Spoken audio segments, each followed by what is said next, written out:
주의 말씀은 내 발의 등이요 내 길의 빛이니이다. 아멘. 오늘은 격려와 축복의 사람들과 사귀어라라는 제목으로 하나님 말씀 증거하겠습니다. 성경에서는 우리 보고 너희가 복을 받아라라고 얘기하지 않습니다. 성경에서는 너희는 복의 근원이다. 너희가 복된 사람이 되라라고 얘기를 합니다. 왜냐하면 세상이 얘기하는 복과 성경이 얘기하는 복은 조금 메커니즘이 다르기 때문에 그렇습니다. 세상이 얘기하는 복은 우리가 현실적으로 손에 잡을 수는 없지만 뭔지 모르는 행복, 또 물질, 또 건강 이런 것들이 그 실체를 내가 경험할 때 이것을 복이라고 생각합니다. 근데 성경은 오히려 우리가 경험하고 있는 물질, 행복, 어떤 건강 이런 것들을 자꾸 잡으면 할수록 도망간다고 생각을 해요. 오히려 성경에서는 복 자체의 개념은 바로 사람이다라고 얘기합니다. 우리가 생각하는 것처럼 복이 행복이나 물질이나 건강이나 이런 게 아니라 성경에서는 일단 복 있는 사람이 되면 그 복 있는 사람에게 복이라는 게 따라오는 것이지, 우리가 물질을 쫓아가고 우리가 건강을 쫓아가고 우리가 행동을 쫓아가면, 세상적인 그런 걸 쫓아가면 그것은 오히려 뒤로 자꾸 도망치는 속성이 있다고 성경에서는 얘기하고 있습니다. 즉 성경에서 말하는 복은 형태가 아니라 그 사람 자체라는 것이죠. 복을 누릴 만한 복 있는 사람이 될 때 복이 따라오는 것이 복받았다고 얘기하는 것입니다. 그래서 우리가 지혜로운 사람이라면 복 있는 사람이 되는 것이 우선입니다. 그 안에 모든 복이 있다는 것이죠. 복 있는 사람에 대해서 여러 성경 구절이 있는데 시편 1편 1절에서부터 3절까지 같이 한번 읽어보겠습니다. 시작. 복 있는 사람은 악인의 꾀를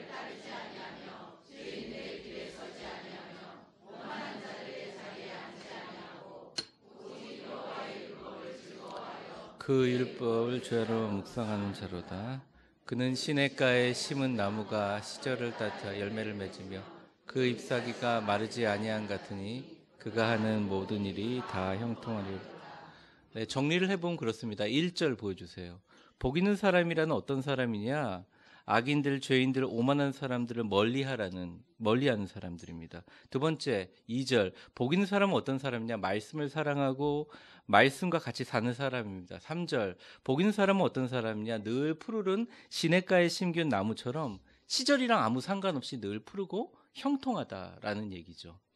오늘은 1절에 가지고 있는 부정형적인 명제, 그러니까 악인들과 죄인들과 오만한 사람 멀리하라는 부정적인 명제를 저는 긍정적인 명제로 좀 바꿔서 복 있는 사람이 되려면 저를 한번 따라해 보세요. 축복과 격려의 사람을 사귀는 것이다. 그러니까 축복과 격려의 사람은 어떤 사람이냐면, 여러분 주변에 그런 사람인지 생각해 보세요. 축복이 말 그대로 그럽니다. 빌축자의 복복자입니다. 가면 복을 비는 거예요. 잘 되기를 바랍니다. 축복합니다. 격려는 뭐죠? 여러분은 그냥 소망을 주고 용기를 주고 좀 부족한 면이 있더라도 이렇게 힘을 돋아주는 사람들을 얘기하는 것이죠. 그런 사람들을 채우면, 그런 사람들로 우리 인생의 주변을 채우면 자연스럽게 성경에서 말하는 악인들, 죄인들, 교만한 사람들이 우리 주변에서 멀어지는 원리를 성경에서는 얘기하고 있습니다. 그래서 오늘 저는 두 가지 테마를 갖고 얘기를 하려고 하는데요. 첫 번째는 이 시편에 나와 있는 말씀 외에 예수님이 직접 왜 축복과 격려의 사람들을 만나야 하는지, 그 이유가 뭔지에 대한 말씀을 드리면서 그것이 어떻게 우리의 삶의 형통과 축복으로 이어지는지를 간단하게 말씀드리려고 합니다. 먼저 그냥 정답을 드리고 시작하면, 예수님께서 우리가 왜 축복의 사람들과 격려의 사람들을 만나야 한다고 얘기하신 이유는 우리 안에 있는 위대한 믿음의 소망의 씨앗을 싹트게 하고 자라나게 만들어주는 사람이 축복과 격려의 사람이기 때문입니다. 그 외에 축복과 격려가 아닌 그 외의 사람들은 때때로 우리의 그 소망의 씨앗과 위대한 꿈들을 짓밟고 상하게 만들어 버릴 수도 있기 때문입니다. 오늘 본문 6절을 읽어보면 거룩한 것을 개에게 주지 말고 너희 진주를 돼지 앞에 던지지 말라. 그들이 그것을 발로 밟고 돌이켜 너희를 상하게 할까 염려하라 라고 나와 있습니다. 여기서 나와 있는 거룩한 것은 뭐냐? 하나님 나라의 꿈, 인생의 소망, 또 어떤 세상으로 평가할 수 없는 신앙의 가치 같은 것들입니다. 또 진주란 무엇입니까? 여러분이 정말 소중하게 생각하는 선하고 존귀한 의도, 또 여러분들의 이 세상을 살아가게 할 수 있는 가슴 뛰게 하는 삶의 의미 같은 거예요. 그런 것들을 개들이나 돼지들에게 주지 말라는 것입니다. 왜 주지 마느냐? 그들은 가치를 잘 모른다는 거예요. 거룩한 것을 강아지한테 주면 가치를 모르고 그냥 핥기만 하고 모른다는 거예요. 돼지는 이게 먹는 것인가 보다가 족발로 밟아버린다는 거죠. 1992년이니까 벌써 26년 전의 일입니다. 제가 중등부 교육전도사 시절인데요. 매주 토요일마다 과천 어린이 대공원에 전도를 나갔습니다. 제가 기타를 메고 교사 선생님들, 학생들 해가지고 가서 막 예수천당 불신지역 오십시오 과천교회 이렇게 띠 두르고 가가지고 막 그렇게 했어요.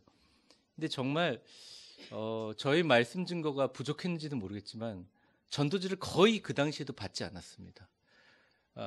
이해가 되죠. 다 놀러 오신 분들인데 토요일날 그 오후에 전도지 받고 싶지 않은 건 압니다. 근데 전도지가 막 길거리에 밟혀지고 찢겨지고 그랬습니다. 근데 어떤 한 분이 싹 웃으면서 저한테 오는 거예요. 아주 환한 웃음으로. 그래서 야, 저분은 좀 받을래나 보다. 근데 보니까 술 냄새가 나요. 막 전도지를 가지고 제 코앞에 삿대질을 합니다. 이런 걸 왜 갖다 주냐고, 이게 뭔지 아냐고. 그래서 아는데요. 그러니까 무슨 소리 하냐고 그러면서 막 삿대질을 막 소리를 지릅니다. 근데 제 보는 앞에서 갈기갈기 찢어버렸습니다. 전도지를. 저는 괜찮았는데요. 교사들이 힘이 빠지고 아이들이 고개가 숙여지더라고요. 그런데 끝까지 제가 티 안 내고 웃으면서 아유 수고하셨습니다. 그리고 집에 딱 들어왔는데 저녁에 하나님께 기도했습니다. 하나님, 저야 뭐 침뱉음 당하고 욕 먹어도 되지만 하나님 이름이 들어있고 예수님 사진이 들어있는 전도지가, 예수님 그림이 있는 전도지가 찢기고 사람들의 구둣발에 밟혀서야 되겠습니까? 저 이제 너무 힘들어서 토요전도 안 나가겠습니다. 그랬어요. 보통 그러면 제가 이렇게 협박성으로 기도하면 주님께서 답을 하시는데 그날 밤 답이 없으세요. 그래서 그냥 그랬죠. 근데 그때 제가 당시에 이 성경 구절을 어떻게 해석했냐면, 나의 그 거룩한 하나님의 복음의 말씀과 진주 같은 거를 개와 돼지에게 밟힌다, 이렇게 해석을 그 당시에 했던 것 같습니다. 전도사 시절에. 그래서 하나님 앞에 넋두리를 부렸죠. 그 다음 주가 돼서 똑같이 토요일 날 정말 가기 싫은데 전도를 갔어요. 갔는데 똑같은 상황이 계속 일어나는 거예요. 근데 다 끝마칠 때쯤 어떤 아주머니 한 분이 비닐봉지에다가 음료수를 한 양쪽으로 가득 들고 와가지고, 전도사님 더운데 고생이 많으시죠? 선생님과 아이들에게 나눠주세요, 이러는 거예요. 그래서 우리 교회 교인인가 보다. 물어보니까 교인도 아니에요.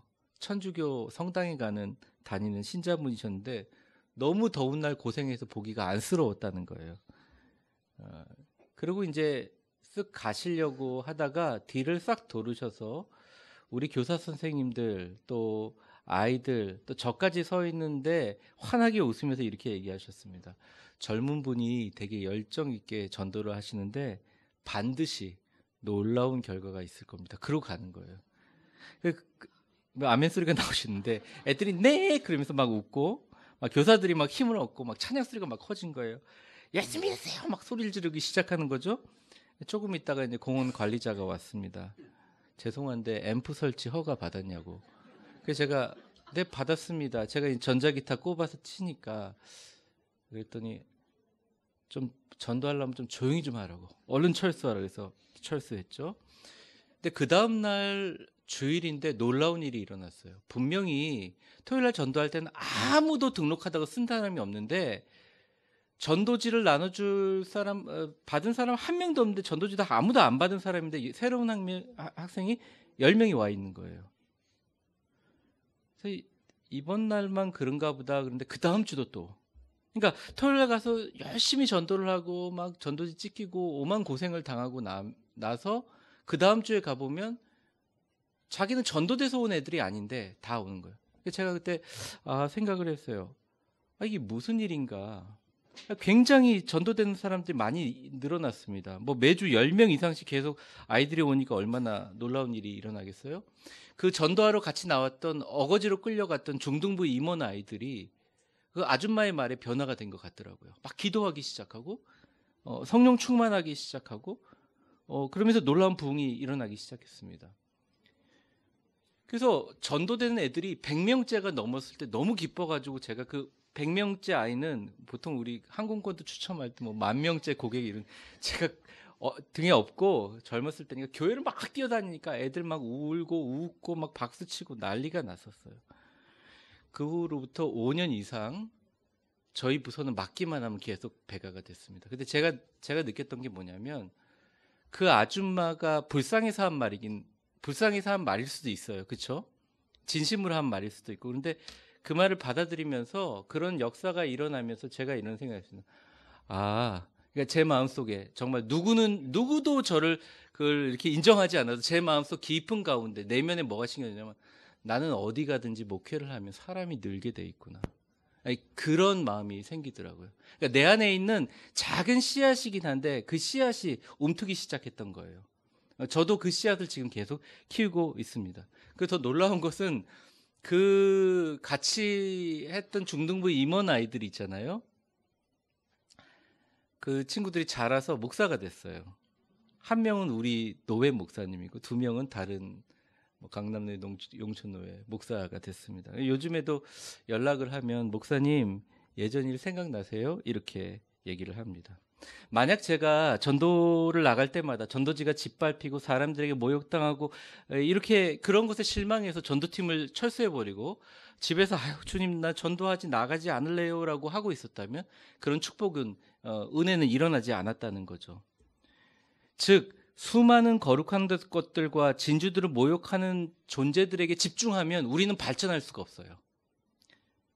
그러니까 그런 것을 집중하면 기적과 역사는 일어나지 않습니다. 뭘 집중해야 되냐? 우리를 축복하고 격려하는 사람에게 집중할 때, 거기에 포커스를 맞출 때 우리에게 기적이 일어난다는 것입니다. 이 얘기를 조금 신학적으로 접근해 보려고 합니다. 6절을 한번 보여주세요.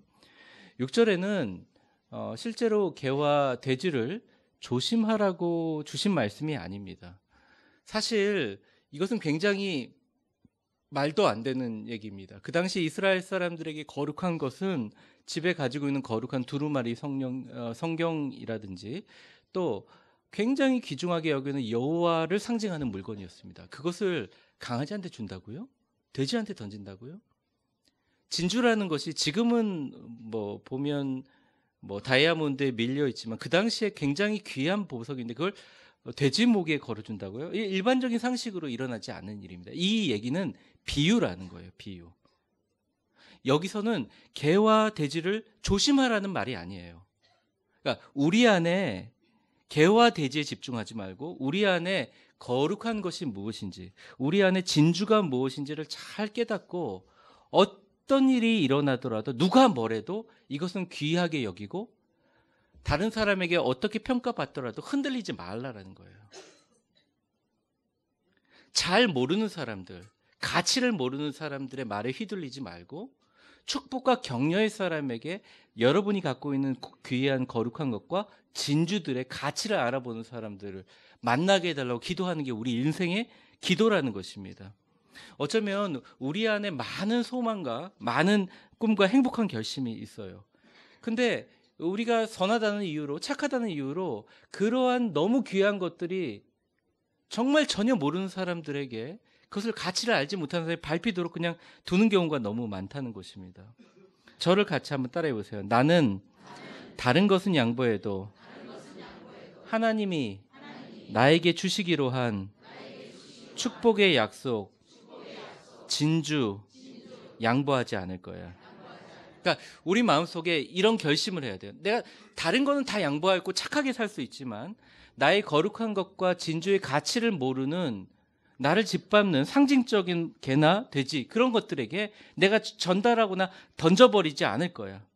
이렇게 얘기를 합니다. 근데 여기서 문제가 뭐냐면 6절의 하반절에 있습니다. 6절 하반절을 보면 여기서 정말 피해를 당하는 것이 진주가 아니에요. 거룩한 것이 아니에요. 보면 한번 저를 따라해 보세요. 돌이켜 너희를 찢어 상하게 할까 염려하라. 그러니까 여러분 한번 그림을 그려보세요. 개돼지는 뭔지 모르니까 밟아요. 뭐 흙도 묻기도 하고 뭐 이렇게 짐승의 침에도 묻어 있고 그래요. 그러다가 개하고 돼지가 저 서 있는 건 뭐지? 그러면서 고개를 이렇게 돌이키는 거예요. 헬라 원문을 보니까 이렇게 고개를 돌이키는 거예요. 뭐야 이거? 가서 막 찢고 상하게 만들까? 너희들이 걱정하라 해. 그러니까 헬라 원문에 보면 거룩한 것과 진주를 장난치다가 결국 뭘 공격하냐면 우리 자신의 본질을 공격하고 있다는 거예요. 그러니까 꿈과 소망을 모욕한 것에 끝나지 않고 그냥 우리 안의 신앙과 우리 안의 영혼의 귀한 것들을 공격하고 그것들에 대해서 찢기거나 상하고 다칠까 봐 니네들은 염려해야 된다 이렇게 얘기를 합니다. 근데 조금 더 이 본문의 말씀을 역사적으로 이해를 하려면 당시의 배경에 지금이 키우는 애완견 강아지나 지금 우리가 먹고 있는 식용 돼지가 아니었어요. 그 당시는 멧돼지였고 들개들이었습니다. 사람들을 죽이기도 하고 사람들을 살해하기도 하는 무서운 짐승들이었어요. 그래서 공동 번역에는 이것을 이제 천주교에서 보는 공동 번역에는 조금 더 자세하게 얘기합니다. 그것들이서부터 같이 읽겠습니다. 시작. 그것들이 발로 그것을 짓밟고 돌아서서 너희를 그러니까 물어뜯을지도 모른다. 그러니까 실제적으로 그 동물들에게 해를 당할 수도 있다라는 것이죠. 이 말은 이런 것입니다. 그 사람들이 한마디로 이제 주변에 있는 사람들이 너 안 될 거야. 뭐 그래봐야 되겠어. 안 돼. 계속 이렇게 얘기하는 것들을 들으면 처음에는 우리가 저항합니다. 아니야. 하나님께서 하실 수 있어. 주님께서 도와주실 수 있어 하다가 우리 인간의 본성이 갖고 있는 마음들이 어디로 발전하냐면 힘이 빠져버려요. 그래. 내 팔자지 뭐. 원래 교회는 이런 거예요. 원래 신앙은 이런 거야. 기도 응답받을 사람 따로 있지. 하나님은 나를 사랑하지 않아. 스스럼 없이 자신의 영혼과 믿음이 찢기고 밟히는데도 상하는데도 나중에 방관하게 돼요. 이게 점점점 강화되는 거죠. 그러고 나서 세상을 부정적으로 보기 시작하고 그 사람조차도 나중에 나도 해봤는데 너도 안 돼 라고 얘기하는 것입니다. 갤럽 조사 결과에 중증의 우울증을 앓고 있는 청소년들과 청년들을 대상으로 조사를 해봤는데 약 89%가 주변에 자신을 비하하는 부모님과 말로 폭력을 하는 형제 자매들 그리고 늘 자신의 가치를 평가절하하는 친구들과 주변의 사람들에 둘러싸여 있는 경우가 있었다는 것이죠. 저는 6절의 마지막 말이 예수님의 진정한 마음이라고 생각해요. 한번 저를 따라해 보세요. 염려하라. 그러니까 우리가 염려해야 될 게 여러 가지가 있지만 특별히 예수님이 염려하지 말라라고 해놓고서 유일하게 염려하라고 한 것이 이거예요. 뭐냐면 우리가 가지고 있는 귀한 가치를 모르는 사람들, 모르는 존재들에게 막 되어지는 것들을 염려하라는 것입니다. 예수님은 우리 주변에 1000명의 비난자가 있더라도 한 명의 축복과 격려의 사람들을 만나는 것이 진짜 축복의 비결임을 보여주고 있다는 것입니다. 인생의 최고의 비결은 가능한 자주 많이 축복과 격려의 사람들을 만나는 거예요. 비난과 부정적인 사람들과 좀 거리를 두는 것입니다. 완전히 절교하면 안 되겠죠. 좀 거리를 두는 것입니다. 음료수 사다 주는 아줌마가 천주교 신자가 안타까운 마음으로 하는 얘기일 수도 있지만 그 말을 진짜 격려와 칭찬으로 아멘으로 받아들이니까 놀라운 일이 일어나는 거죠. 제가 소망교회 부교육자 할 때 어느 날 제가 수련회 가서 설교를 하니까 한 장로님이 저한테 와가지고 얘기를 한 겁니다. 그 유명한 대기업 회장님이셨는데 지금은 아들에게 물려주셨지만 정 목사님 설교가 담임 목사님 곽선임 목사님보다 나아요. 이런. 지금 들어도 막 진짜, 너무 죄송하죠. 근데 그 대기업 회장이셨던 장로님이 하셨던 그 한마디에 진짜 눈빛과 음성과 표정에 이 진심이 담겨 있어서 제가 그 표정을 지금도 사진처럼 그대로 가슴에 품고 있어요. 그러면서 제가 설교에 관심을 갖기 시작했어요. 미국의 최고 교계 어른이 있습니다. 아마 그분 입국하시면 한국 교계분들 다 일어나시면 너무너무 귀하신 분인데, 그분이 인터넷 동영상으로 제가 담임 목사 나가기 전인데 설교를 들었어요. 그러더니 설교를 듣고 제가 이제 찾아가서 만나고 식사를 하고 차를 마시는데 저보고 엊그저께인가 내가 분당 우리 교회 이찬수 목사를 만났는데 정 목사가 더 잘하는 것 같아, 이러는 거예요. 물론 말이 안 되는 얘기죠. 네. 그러니까 그쵸. 근데 너무 진지하게 얘기하시. 그때 제가 그 말을 들으면서 가슴에 품어서 속으로 조용하게 크게 아멘에 딱 욕 먹으니까 아멘 이렇게 했어요. 그러면서 그때부터 담임 목사 자리를 구하기 시작했어요. 많은 사람들이 얘기합니다. 목사님 어떻게 만으로 43세 한국에 1000명 되는 교회에서 미국에서 이렇게 스카웃돼서 올 수 있는 그게 됩니까?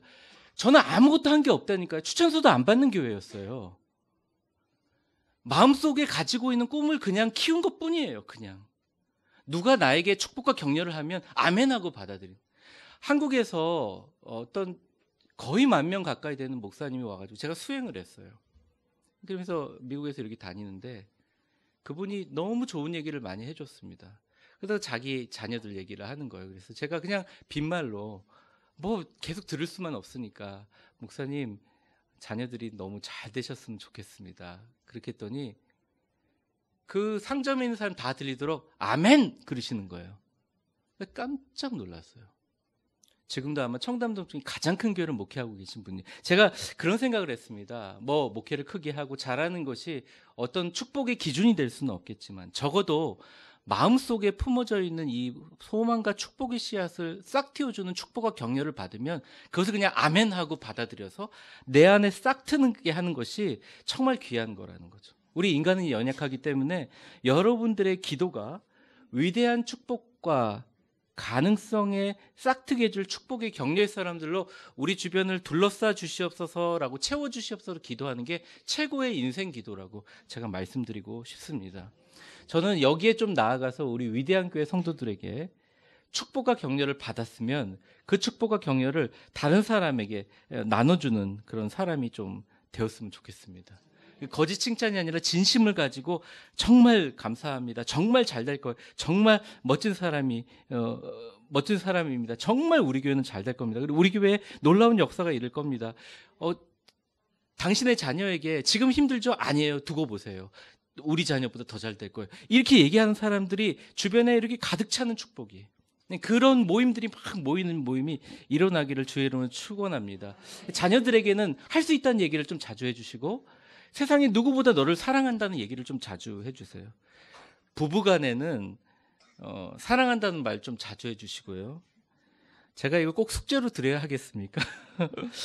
내 곁에 있어서 감사하다는 말을 꼭 해주세요. 의미가 생깁니다. 옆에 있는 분들에게 하겠습니다. 이게 부부는 아니지만 한번 저를 따라해 보세요. 내 옆에 계셔서 감사합니다. 한번 다시 한번 해보겠습니다. 당신은 멋지고 아니 다시 할게요. 다시 멋진 축복과 격려의 사람이 되십시오. 사람들은 누구나 자신의 삶 가운데 중요한 이런 뭐 요즘에 얘기하는 티핑 포인트, 자기의 인생을 변하는 여러 가지 순간들이 있어요. 근데 어쩌면 여기 오신 모든 분들에게 한 가지 순간이 있었는데 그건 뭐냐면 여러분의 가치를 알아주고 거기에 빛을 밝혀준 사람도 있었어요. 뭐 물론 신자가 아닐지라도 비틀스 같은 유명한 그룹도 맨날 어디 가나 오디션 다 떨어졌는데 한 레코드사에서 알아봐줘가지고 빛이 난 것처럼 여러분들 주변에 정말 축복과 격려의 사람들을 채운다는 것은 우리의 인생을 완전히 바꾸는 놀라운 일들이라는 것입니다. 다음에 한다고 미루지 마세요. 내일 한다고 미루지 마세요. 한 가지 얘기만 더 할게요.